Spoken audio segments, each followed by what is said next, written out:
and Shannon Trip check again for this Thursday. Talking about the roller coaster week that Northeast has been through. And we're talking about at Brenner's Hospital with White Marini goes over. The doctors go to work. You guys find out about that pretty quick after you find out everything. They go at it and they don't waste any time. They go in and they go to work quick. Right. I mean, anytime you have a surgery like that, you're talking major concern, not only for White and his family, but for everybody involved. Big impact on our team. I think they really stepped up last night, raised a lot of money. Not only are, just the Northeast folks, Northwest folks, Mid-State Conference, can't say enough about them.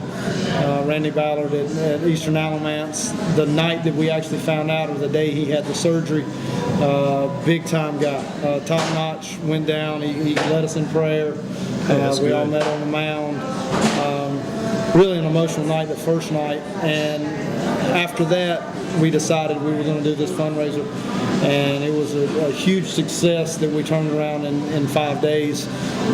Ended up, we're going to be right at $4,000, maybe more, and a lot of the other folks in the conference, I know Northern was there last night. Saw some of the kids there, yeah.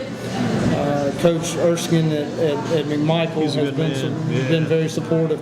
Everybody has called and checked on him and is concerned. Yeah, I love the way Northwest came together with you too. They had a reason because he was with them last year on their JV team. But boy, Northwest and Northeast last night, everybody wearing number 12. Everybody's got the WM, the White Marini. You got it on the field. You got it moved into the field. You got it behind home plate. But the way Northwest came together, you got to really commend them for the job they did, getting involved is the way they did. Their people responded. Their fans responded too. Oh, absolutely. And Sonny Gann, as you know, every year, top-notch guy, top-notch coach, runs a great program. He reached out. Well, the first day I called him, obviously in shock. And then we said, we'll try to do something for him. And then they had a big turnout last night. He had called, or actually emailed Drobless down at the state to get permission. I didn't know he'd sent the email, and I called. So it was kind of a funny thing, and next thing you know, he approves that. And, who really cares on a night like that when number Sure. Yeah, that number 12 meant a lot last night. Everybody wearing 12, everybody coming together for the same common cause, which is a good thing. Right, you're exactly right. And Johnson Lamb came through with 150 shirts for us, not only our jerseys, but what we sold. Also, I think BSN did it for Northwest. So they came through big time in a short amount of time for us, and we really appreciate that. You like that meeting on the field before the game, too, and the guys came together, led the word of prayer before your game last night. And Wyatt said, but about the first pitch, I mean, that's a major move going from brain surgery 1 week ago and throwing out the first pitch last night. Absolutely. When he went to throw it out, he was actually shaking. He was so nervous. He said, this is a lot of pressure right here, because I think that was the first ball he had thrown, and probably shouldn't even have thrown it after only 6 days out, but he threw a strike. So yeah, it was perfect pitch. All right. And it's good too because he was back out there, I think at school, or maybe back around the field almost close to the end of last week. He was back pretty quick. We played Rockingham on Saturday, and he came over for a while. And I told him, I said, you stay in that press box. We can't have a foul ball sneak in the dugout or anything like that. Exactly. My kids, all the kids, your team, Northwest team, and White especially, boy, they've grown up a lot in a week, haven't they? Oh, they have. We talked a lot about, on the Wednesday, he had surgery, none of the kids knew. And we were kind of getting sketchy details about what was going on, and I found that he came out of surgery fine. Coach Simpson and Coach Suggs had taken the JV team down to Eastern, and we got on the bus, and I told our guys, I said, we need to talk about something. And we talked about how things like this put everything in perspective. Baseball's not important. Community and supporting somebody that's part of our family now is what's important. And you think about it, he's kind of been like a rallying point for the entire school, because a lot of the student body was there last time. The student body comes to a baseball game, they enjoy sports, they enjoy also just kind of convening amongst each other. Sometimes it's kind of hard to check out, there's so much talk among the crowd going on, but the kids rallied together, and it really was a kind of a rallying point for your school in Northwest also. Absolutely. Also, I think we had some kids made some banners and did some different certain things, and actually saw some faces that we don't normally see at a baseball game. That's kind of fun too to see some kids, maybe some of the classes. Now you work at the middle school, or I actually teach at the elementary school. Right. So you're close to the school, but again, not actually with them on a daily basis. But some of your coaches and some of the people working your team, they're seeing kids in their classes show up. They've probably never been to a baseball game before. Absolutely, and actually, I saw kids tonight that I've had since kindergarten. When they walk in, I'm going, man, I saw you in 5 or 6 years, or 8 years for that matter, and for them to come out and support is big time. You think about last night's game, it was almost like a magical type game. I thought late in that game, maybe the something almost wanted to stand up and start a why, like a chant almost, because the way the game was going, you're down. I'm going to do this all off memory and think about this. You were down 2-0, tied it at 2-2. You got down 4-2, tied it at 4. All of a sudden they go up 6-4. You're down 2 runs again. You go to that 7th inning, and a couple outs here and there. You get the bases loaded up, so you're getting close to coming back all the way in that game, maybe winning that game. And the way some of the things have gone in that game, a pitch here, a pitch there. I mean, it was definitely a chance you can pull that game out. Tight game, and I talked to the kids afterwards. I said, we made a couple errors that killed us, but for the most part, played a good game. We've been on a 4-game win streak, had kind of turned things around, starting to hit our stride, and I told them, we don't need to get back on this train. We go into Dudley tomorrow night for the Easter tournament. It starts, and play Dudley and Southern and Eastern Guilford, turn it back around, make something happen now, don't wait till later. Tell you one thing, you were playing a quality opponent last night too. Northwest Guilford's they've got a team this year which they don't have these name players, maybe other than Cole Aker. Aker's got a bit of a name, but I mean he can't do everything. And some games I've been seeing lately, he hasn't been doing all the stuff that wins games. He's part of the equation, but he's not dominating any kind of games. But boy, they're playing well. You played a quality opponent last night too. Well, with the change in the state now, we only get 3 teams in the state playoffs. The other 2 would be considered wild card, but they look at overall record. It's kind of changed how you schedule, but there's some teams that it's just common knowledge we're playing them. Year in, year out, Northwest and us battle. May go 2 years, we win 2 games, and then the next we go 2 more years and lose 2 games. But playing that quality opponent only makes you better. Yeah, I tell you what, that Kenneth Malone was the kid who finished up for them. Hunter Malone, maybe. Right. Kind of interesting delivery. Had arms out to the side. Yeah, kind of. You don't see that often. Well, when you see that, he's a pretty good pitcher. He wouldn't be doing it. Yeah, because you can't do it if you're not successful. That's right. They're going to let you know about it too. They're going to say something, dude. I've seen him 3 times. I think this year, and he's 3-0. So right. I guess he looks good. Yeah, good player, very good ball player.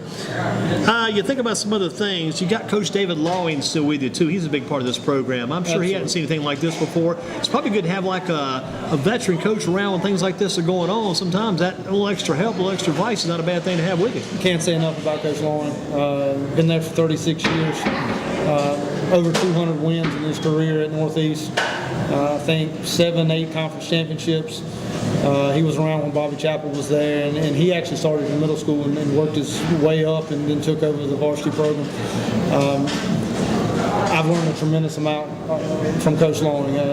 He's almost I'm the hype coach, so to say, and Coach Lawing's always the guy that's always there. Yeah, because he's always seemed kind of unassuming, not trying to be seen out there, just getting the job done, going through the work. Right. He's got a routine down and knows what he does when he comes to work, takes care of the business. Absolutely. Knows the game, there every day, and he still enjoys being around. So you've had some good teams over the years there, too. I wrote down some of these. That team a couple of years back when you had Jalen Davis, Luis Paula, you had Johnny Brown, you had both McCanns, Caleb and Jacob McCann, you had Harrison Phillips. That had to be one of the best teams Northeast Guilford's ever had, I would think. I'll be honest with you, we talk about it all the time.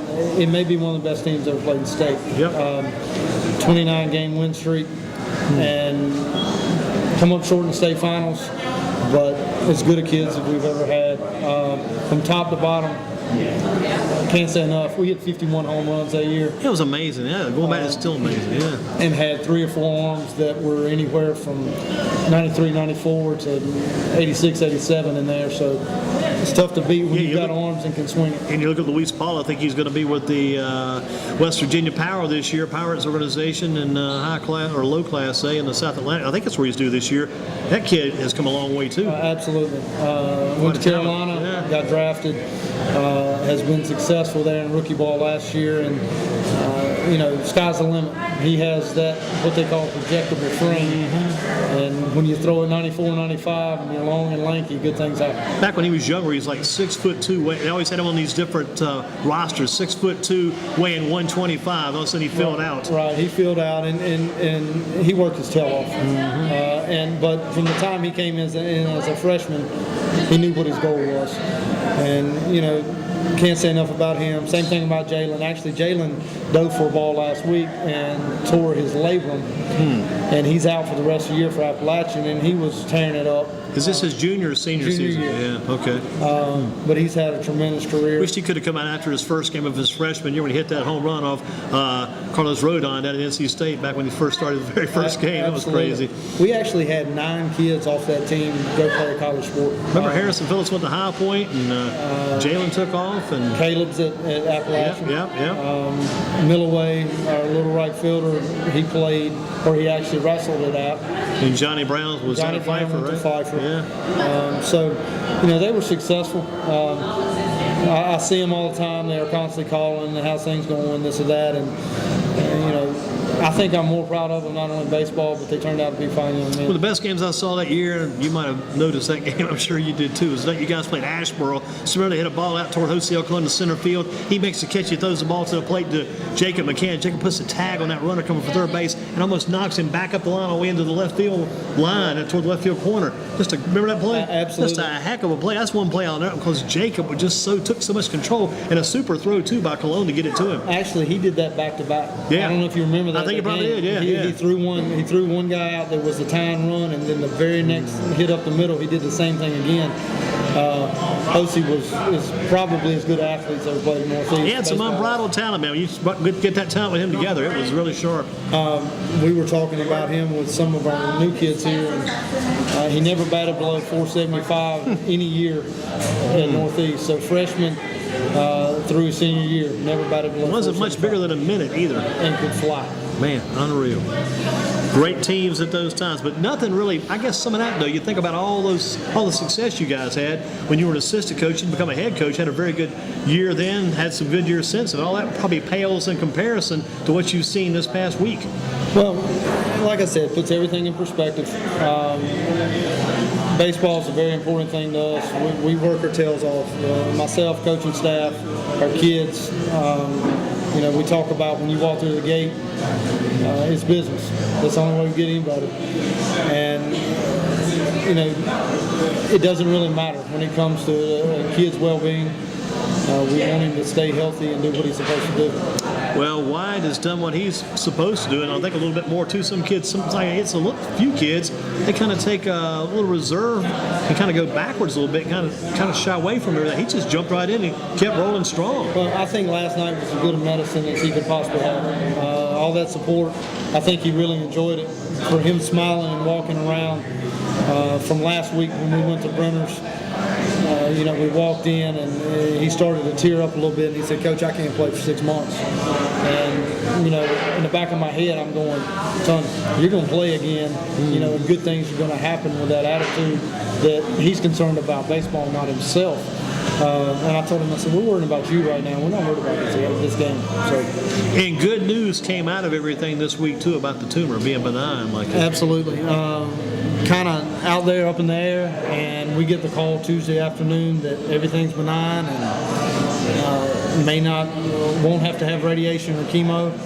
And by what Wyatt says, he may have had this thing for 2 or 3 years. They just didn't know about it. It could have just been lingering inside. Started to grow and then started to change, started having headaches and stomach problems. And those were all symptoms of that problem, right, from what you hear? Yeah, I had talked to Chase Jones. That's a big name, too, Chase Jones, right? And he had called, and very supportive, said, anything that he could do, if he could come and talk to Wyatt, or, he'd like to support him at Brenner's and this or that. And he was talking about his symptoms were the exact same as Wyatt's. We had noticed Wyatt missing ground balls and swinging through balls, and we're going, "What's going on?" And I talked to Chase about it, and he said, "Coach, same thing happened to me." He said, "I just got to the point that I couldn't play." And you think back now, that was the reason why he was having trouble. All evident from the very beginning. For the rest of this year, what is your goals for this team now? The rest of the time you're probably getting close to halfway through the season. Well, we actually one game over conference-wise. Problem with our conference is too big. Yeah. I mean, we haven't played a non-conference game until last night. So we came out of the gate, and it's tough to come out of the gate when you haven't been on the field, in which everybody was in the same boat, but things are up in the air. So we started the second round Saturday with Rockingham and came out with a big win. I told them tonight, I said, the way this thing is set up, the way our pitching, barring no one gets hurt and everything goes well, we're set up really good the second half.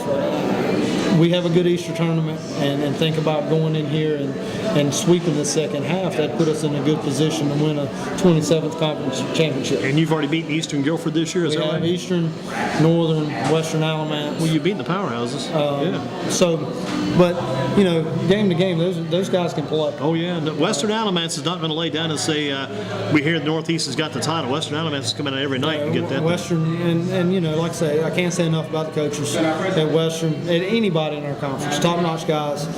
How about this guy over at Eastern Guilford? I could talk bad about him. Jay White guy, yeah, your brother. Exactly. No, he's, we talk a lot. We lunch at Mom's on Sundays, and we talk about, our troubles and our high points of the week and, what things are going on. So he's got a good program. He's got two Robinsons sitting over there that can beat anybody any night. That's right. And